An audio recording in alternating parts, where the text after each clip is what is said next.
et un serment que je vais faire à la France. Je ne vous trahirai pas.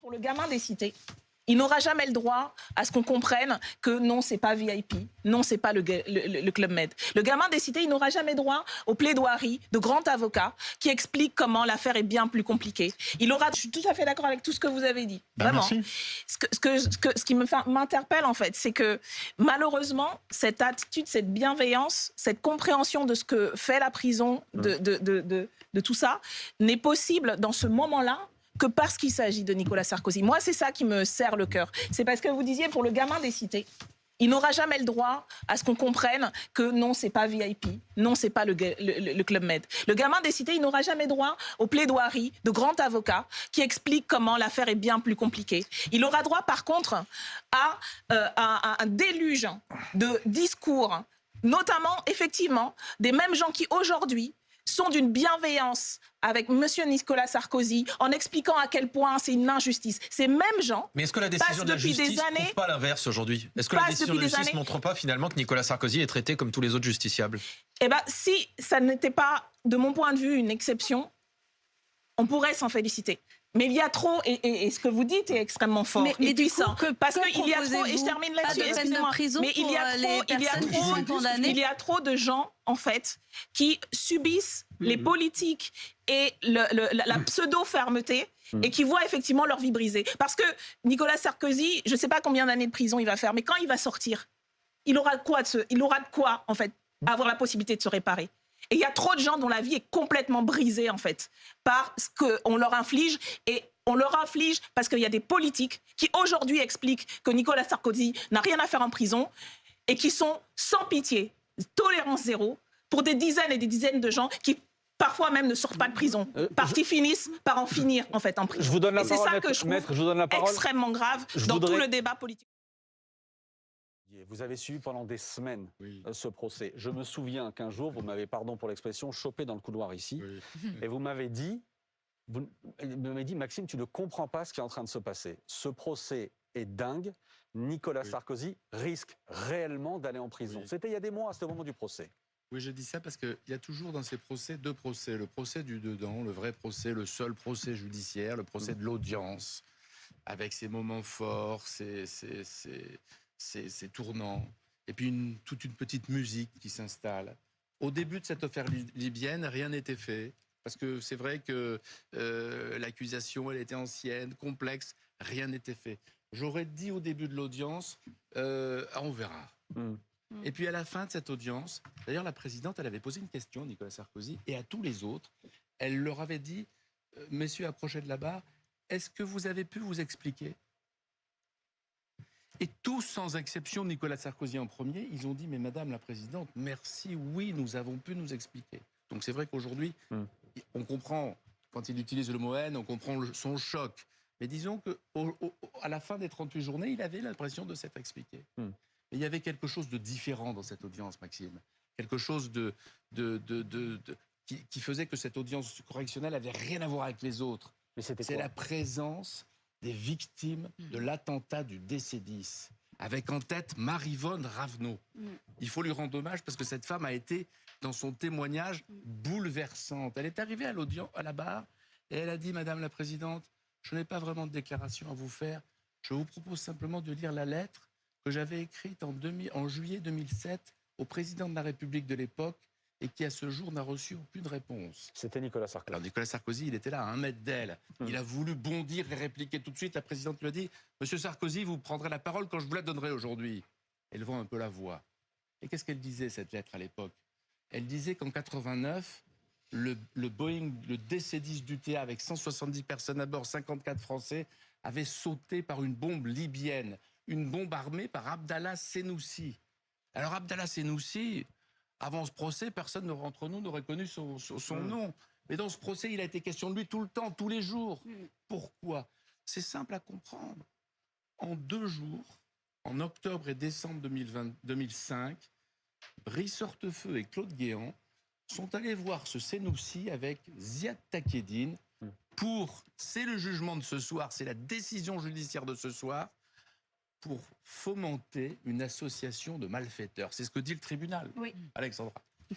Et ces deux rencontres secrètes à l'époque, inavouables à l'époque, parce que Senoussi était condamné par la France, par les tribunaux français à perpétuité. Pour être responsable de l'attentat du décennisme dont vous parlez. La justice a bien expliqué, tout le monde s'est expliqué, hein. Il y a eu 38 journées d'audience, ça ne s'est pas fait en 2 jours, ça ne s'est pas fait en une après-midi. Et 12 ans Tout le monde s'est expliqué. Et il reste ce gros caillou, ce rocher dans la chaussure. Ce rocher dans la chaussure, c'est qu'est-ce qu'ils sont... Vous voyez, je suis porte-parole des Républicains, mais je suis aussi avocat. Et donc j'ai analysé cette décision, j'en ai entendu des analyses vraiment dans tous les sens, et je suis très étonné de cette décision, c'est le moins qu'on puisse dire. D'abord parce qu'il faut que les téléspectateurs sachent que lorsqu'on rend une décision, c'est pas une décision qui tombe du ciel, c'est une décision qui est rendue au nom du peuple français. Chaque personne qui a une décision de justice, il y a marqué au nom du peuple français. Donc on ne peut pas, lorsqu'on est un magistrat, s'échapper de cet équilibre qu'il faut créer. À la fois ce qu'on a envie, ce qu'on décide dans le cadre d'une action, et puis aussi qu'on décide au nom du peuple français. Selon l'adage qui est bien connu, c'est que les magistrats sont la bouche de la loi. C'est-à-dire qu'ils doivent appliquer toute la loi, mais pas plus que la loi. Et je suis très étonné notamment de cette exécution provisoire qui a été demandée. Qu'on demande une exécution provisoire... Comme Marine Le Pen et Gérard Larcher, le président du Sénat, qui à l'instant dit partager le questionnement grandissant sur l'exécution provisoire des peines, c'est-à-dire donc le fait que Nicolas Sarkozy aille en prison alors qu'il fait appel. J'ai eu à connaître des affaires dans lesquelles les gens étaient placés en exécution provisoire parce qu'ils étaient narco-terroristes ou alors des trafiquants en bande organisée. Et qu'il n'y avait pas de garantie de représentation, vous l'avez justement dit tout à l'heure, dans lequel il pouvait fuir ou il pouvait mettre la pression sur un témoin. Le témoin principal de cette affaire, c'est Ziad Takedine. Il est décédé il y a quelques jours. Il y a 2 jours. Il y a 2 jours. Est-ce que Nicolas Sarkozy voulait fuir de France? Je ne pense pas, il s'est présenté à toutes ces audiences.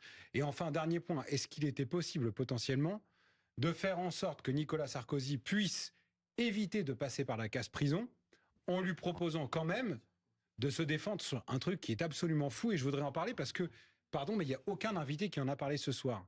Il a été dit clairement dans la décision que le document produit par Mediapart était un faux.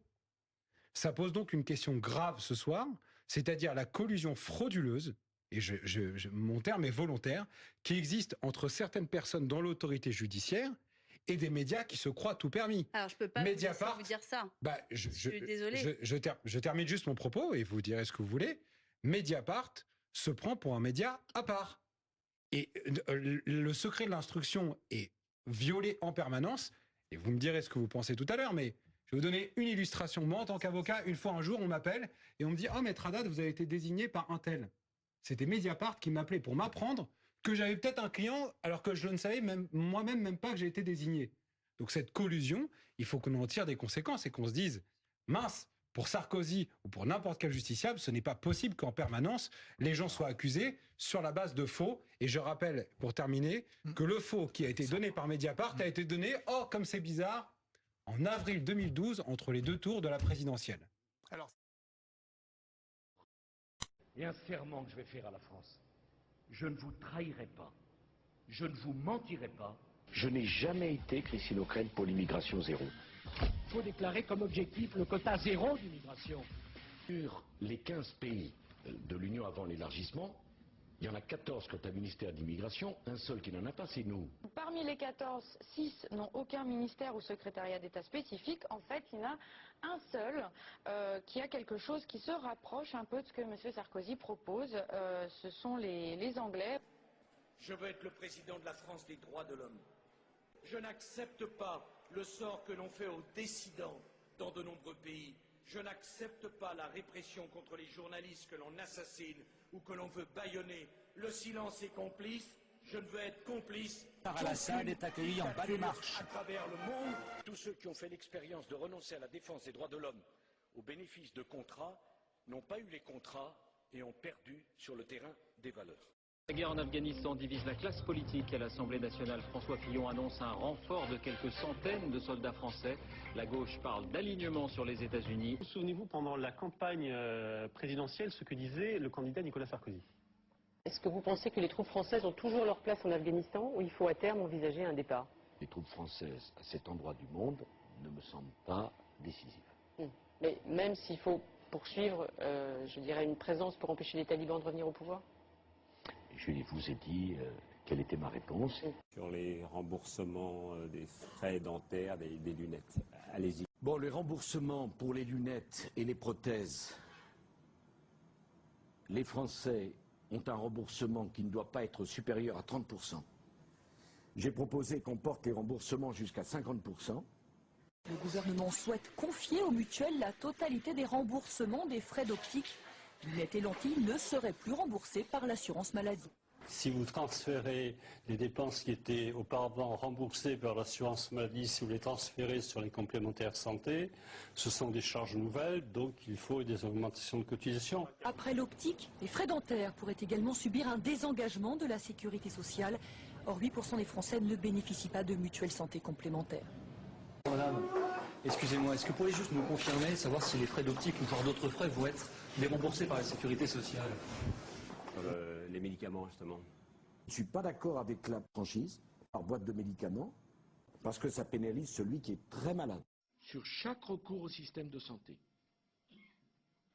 une participation forfaitaire de 50 centimes par boîte de médicaments, de 50 centimes sur les actes paramédicaux et de 2 € sur les transports sanitaires. Deuxième question, y aura-t-il une médecine à 2 vitesses? Ma réponse, c'est non. Alors restera 2 problèmes quand même. Le problème de l'hôpital. On ne pourra pas laisser ouverts tous les hôpitaux de France. Comme ici, dans l'Essonne. D'ici 1 an ou 2, l'hôpital d'Étampes, 20 km plus loin, sera peut-être le seul à offrir un service d'urgence.